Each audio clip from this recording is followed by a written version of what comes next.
J'ai la meilleure nouvelle du monde à vous annoncer. C'est bon, j'ai reçu ma lettre de correspondance, ma lettre d'introduction. Je suis trop heureuse de vous annoncer ça. J'ai stressé, j'ai stressé, j'ai stressé. En fait, je l'ai reçu une semaine après, jusqu'avec le pont. Du coup, j'ai reçu, enfin mardi, je la recevoir lundi, mais non, une semaine plus parce que je l'ai fait mardi dernier. Donc en une semaine, j'avais toute ma... Je suis trop contente. J'ai cru que j'allais pleurer sa race. Genre j'étais trop stressée et tout. Je me suis dit, vas-y, c'est bon. C'est quand que c'est bon, c'est quand que c'est bon, c'est quand que c'est bon. Et ça y est, c'est bon, genre. Les papiers sont finis. Je suis, mais aux anges, aux anges, aux anges. Mais du coup, maintenant, c'est qui stresse, c'est moi, parce qu'il va falloir trouver des billets d'avion, trouver une assurance, trouver une banque, trouver... Je suis stressée de trouver tout ça. Mais je suis extrêmement heureuse à 1000% d'avoir reçu ma lettre et que ça soit... Bah là, c'est fini, c'est bouclé en fait. C'est bon, genre j'ai mon PVT, je peux partir là, j'ai un an pour partir. Du coup, cette vidéo, ça sera la dernière vidéo de mon expérience PVT dans le sens où je pense que je vais tout vous documenter dessus sur... En fait, je vais vous documenter quand je trouverai mon billet d'avion, comment je l'ai trouvé, quand je trouverai mon assurance, laquelle j'ai pris, la banque, comment j'ai fait, etc. Et ce sera ma troisième et dernière vidéo sur mon PVT canadien.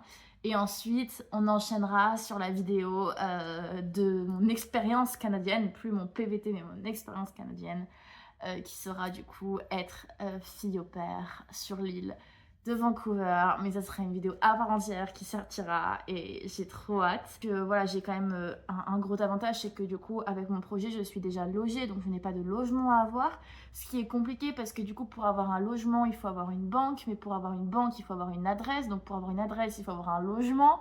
Donc j'ai quand même beaucoup de chance pour ça, c'est-à-dire que j'ai moins de choses à faire qu'une personne qui partirait sans aucun pied-à-terre là-bas. Moi, je sais que j'arrive, je suis nourrie, je suis logée, donc c'est quand même vachement plus agréable. J'ai juste à faire des valises, ce qui va être très dur, à prendre des billets d'avion, prendre mon assurance PVT, voilà, prendre une banque, voilà, pour avoir un forfait éventuellement aussi. Mais ça, je vais voir parce que peut-être que la famille a déjà un forfait qu'elle peut me passer. Donc en fait, j'ai quand même une charge en moins que toutes les personnes qui partent hors fille au père ou monsieur, je sais pas comment, garçon au père, ça se dit.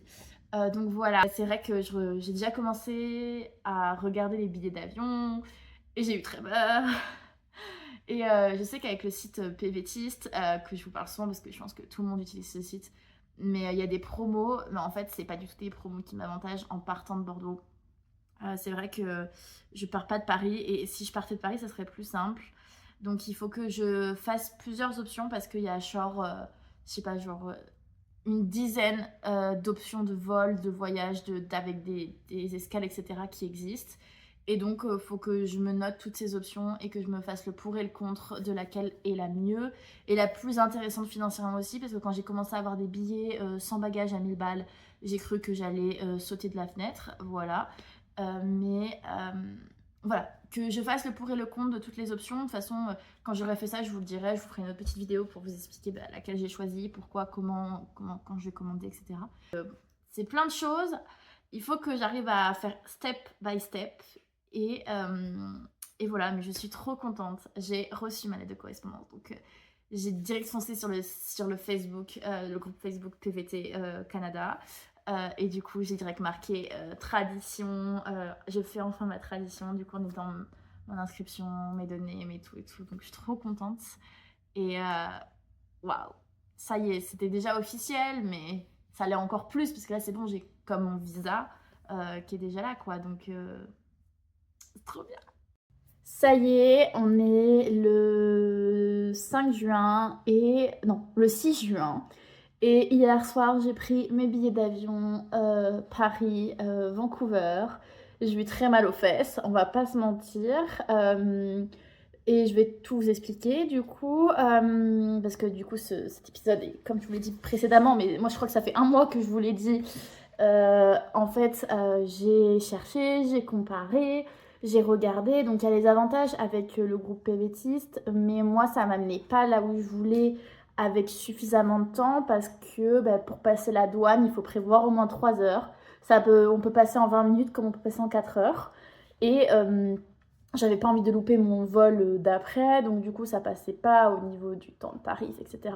J'ai fait ok, stop, on regarde pas avec les bons plans parce qu'il n'y a pas les bons vols tout simplement. Donc du coup j'ai regardé sur Air France.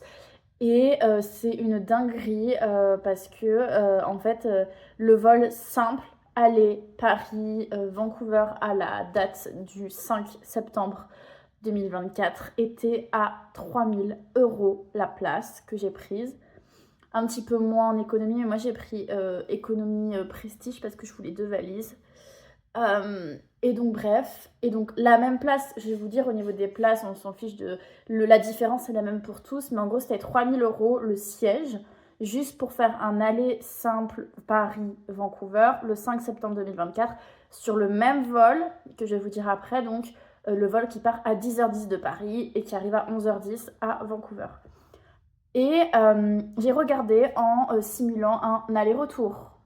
La place de l'aller était à 800 €. Vous voyez un peu qu'il y a quand même 2000 € de différence. Donc j'étais choquée, je me suis dit mais c'est n'importe quoi, franchement c'est débile. Donc du coup ce que j'ai fait c'est que je me suis penchée sur un aller-retour avec un retour remboursable et modifiable. Comme ça, j'ai payé un aller-retour, mais je vais me le faire rembourser. Je vais me faire rembourser mon retour une fois, enfin... Je sais pas trop comment je vais m'organiser, mais je ne payerai pas. Donc au final, ma place, au lieu de me revenir à 3000 €, mon aller-retour me coûte 1400 €. Sachant que je vais être remboursée de un peu moins de la moitié, parce que l'aller est plus cher que le retour. Je vais être remboursée de 600 € quoi. Sur 1400. Alors que l'aller simple, pour le même vol, même heure, même embarquement, même siège, tout ce que vous voulez, était à 3000 €. Je ne comprendrai jamais. J'ai fait le choix de prendre Premium Economy, ça s'appelle comme ça.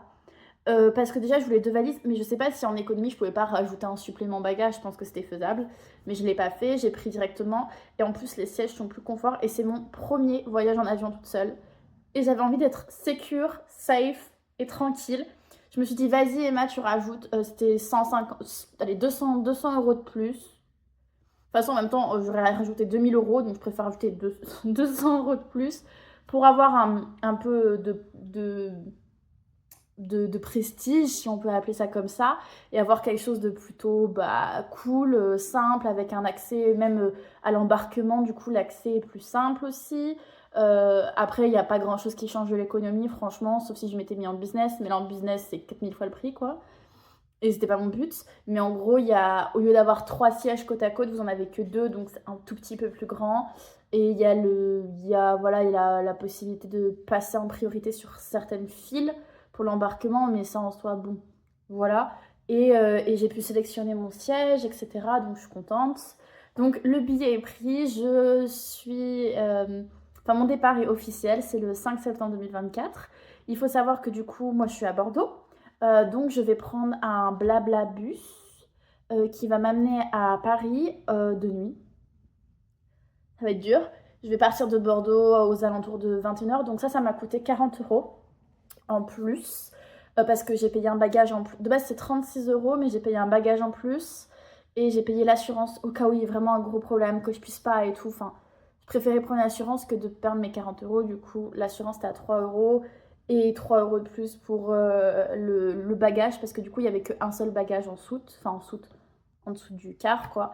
Et moi, j'en aurais 2 de 23 kg, vu qu'à l'avion, j'en ai pris 2, donc voilà. Et voilà, donc je vais partir à 21h de Bordeaux pour arriver à 5h à l'aéroport, enfin au terminal de bus de l'aéroport. Ensuite, il va falloir que je trouve mon entrée, et finalement, ça sera pile poil dans les timings, parce que la fin de mon embarquement est à 9h10, vu que mon vol part à 9h10. Donc franchement, je suis contente parce qu'au final, au niveau des timings, etc., on sera genre juste parfait. Donc je suis contente, ça me laissera le temps de me perdre dans l'aéroport 4 fois, c'est parfait. Et j'ai hâte, mais je réalise sans réaliser. La seule chose qui réalise, c'est mon compte en banque, clairement, mais voilà. Et en ce qui concerne la banque, le téléphone et l'assurance, je n'ai pas encore pris, ni regardé, ni quoi que ce soit. Enfin, si j'ai regardé, mais je n'ai pas encore souscrit à quoi que ce soit. Sincèrement, je pense que pour l'assurance, je vais prendre Globe PVT, mais il y a quelque chose qu'il faut que je regarde pour garder ma carte vitale en France éventuellement. Donc il faut que j'appelle pour savoir combien ça me coûte, etc. Et ça, je ne l'ai pas encore fait. C'est le CFE, le Centre français des expatriés, ou je sais pas quoi, un truc comme ça. Et pour la banque, je sais toujours pas si je garde ma banque ici. Je sais que j'aurai une banque là-bas. Et pour le téléphone, je sais que j'aurai un numéro là-bas, mais je sais pas trop comment. Je sais pas si je garde mon numéro ici pareillement. Donc c'est un petit peu confus, si je puis pour me permettre sur ces points-là. Mais déjà, le vol est bon. Maintenant, il faut que je trouve des valises, mais j'attends les petites promos parce que j'ai regardé les prix des valises. Est-ce que vous avez déjà vu des prix des valises? Je pensais pas que c'était aussi cher. Donc on est le 3 juillet, j'ai fait pas mal de petites choses administratives, etc. et quelques achats. Il me reste actuellement un gros achat dans ma liste, c'est mon assurance, mais je me suis énormément renseignée concernant mon assurance, concernant ce que j'allais prendre, au niveau de mes droits, de mes besoins, etc. Parce que bien sûr ça dépend de chaque personne pour ce que je vais vous expliquer après. Moi, je vais partir sur l'assurance Globe PVT, c'est celle qui est le plus utilisée, c'est celle qui est le plus courant. Donc c'est celle qui, pour moi, me correspond le mieux. Enfin, j'en ai l'impression en tout cas, donc celle que je vais prendre. Donc au total, j'en aurai pour 127 euros, si je dis pas de bêtises, enfin 727 euros, enfin environ. Je crois que c'est ça. Pour 2 ans, sachant que du coup, si vous le prenez pour 1 an, quand vous arrivez à la douane, ils vont vous délivrer que pour seulement 1 an de PVT et vous pourrez pas repasser avec une autre, comment dire, une autre assurance pourrait avoir 1 an. Non, votre PVT il sera que de 1 an et c'est tout. Donc pensez bien à le prendre pour les 2 ans. Même si vous savez pas si vous restez ou quoi, normalement, vous avez la possibilité de vous faire rembourser si vous n'êtes plus sur le territoire canadien. Donc payez, alors c'est un acompte, hein, c'est comme si vous faisiez un acompte. Par contre, si vous partez plus tôt, si vous partez au bout d'1 an, si vous partez au bout d'1 an et demi, ils vous rembourseront ce que vous n'avez pas utilisé du coup sur le territoire. Donc ça, c'est quand même positif. Mais j'ai acheté mes valises, voilà, je vous mettrai peut-être une photo, un truc, je sais pas trop, enfin, je vous montrerai plus tard. Mais du coup, j'ai acheté enfin mes valises pour le départ. De base, je voulais attendre les soldes. Et en fait, il n'y avait pas des soldes de foufou. Et en fait, je voulais une valise qui soit... Enfin, en fait, je voulais pouvoir savoir la texture de la valise et tout. Enfin, je sais pas trop si ça se dit. Et je voulais une valise qui a un cadenas TSA. C'est des cadenas exprès où la douane, en tout cas de Nord-Amérique, peut les débloquer avec des clés s'ils ont besoin de vérifier, sans détruire votre valise en soute. Donc du coup, voilà, j'ai pris 2 grosses valises, parce que c'est ce que j'ai le droit, des 2 valises de 23 kilos. Et moi, j'ai pris les gros formats, en espérant que voilà, tout se passe bien, que j'arrive à les remplir, sans avoir trop de peine à faire un choix dans mes affaires. Mais étant donné que je pars 2 ans, que je sais pas trop quand, machin et tout, 2 grosses valises plus une cabine. La cabine, je l'avais déjà, elle est derrière moi là, mais du coup, la cabine, elle a aussi... Ah ben voilà, je peux vous montrer. Donc du coup, c'est ce petit logo-là. Et en fait, c'est un petit truc comme ça, là, un peu comme un éclair. Ouais, c'est un peu comme un éclair, j'appelle ça un éclair. Qui permet à la douane de débloquer ça sans avoir votre code. Et donc du coup, il faut avoir ça, c'est quand même vachement pratique pour la douane, au cas où. On sait jamais, au cas où, ils détruisent pas votre valise en essayant de l'ouvrir. Voilà, donc j'ai acheté 2 valises pour un total de 169 euros. Non, 160 il me semble, je crois que c'était 80 euros la valise. Oui, donc 160 Emma. Oui, oui, c'est ça, les calculs sont bons. Voilà, donc j'ai acheté mes valises, mes billets d'avion sont pris. Donc les billets d'avion first tape, du coup seconde, la deuxième étape c'était les valises. Et donc la troisième c'est l'assurance, mais je vais la prendre début août. De toute façon ça sert à rien de la prendre trop tôt. Elle s'active le jour où vous décidez de l'activer, donc même si au cas où il y a des problèmes, genre je vais m'y prendre 1 mois à l'avance, je vais m'y prendre 2 semaines à l'avance si jamais le site fonctionne pas, qu'il y a des bugs ou quoi que ce soit. Mais là j'attends encore un petit peu, ça pour échelonner un peu les dépenses. Et donc je sais ce que je vais prendre, je la prendrai du coup dans 1 mois là. Voilà, ce mois-ci c'était la valise, le mois dernier c'était les billets d'avion, le mois prochain ce sera l'assurance. Et en fait c'était les 3 grosses étapes que j'avais à faire parce qu'en soi le reste c'est bon.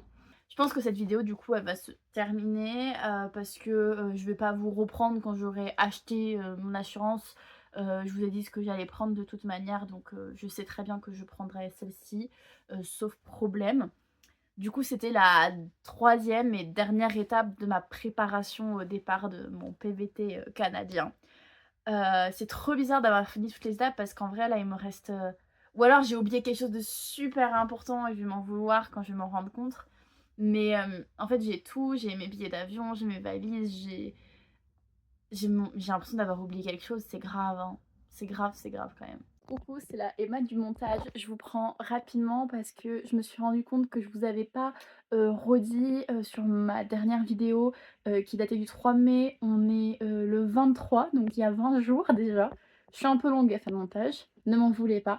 Mais du coup, je vous avais pas dit ce qu'il en était du téléphone et de la banque.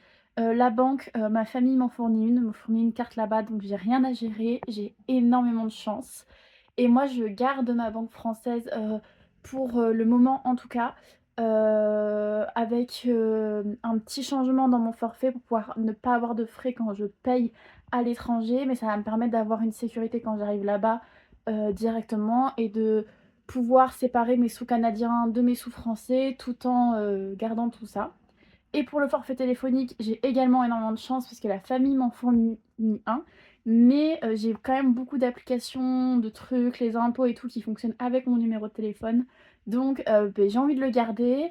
Et c'est pour ça que j'ai décidé de prendre un forfait téléphonique pas cher, juste pour garder mon numéro sans cadio ou quoi que ce soit. À partir du mois d'octobre. Mais pour le mois de septembre, je vais prendre un forfait téléphonique, donc ça sera la même marque, etc. Juste qui me permettent d'avoir quelques gigas quand j'arrive à l'aéroport. Parce que bah, j'aurai rien. Et donc si j'ai besoin d'appeler, de machin, de quelques gigas, ça fera pas de mal. Donc du coup, voilà, pour pouvoir communiquer, etc.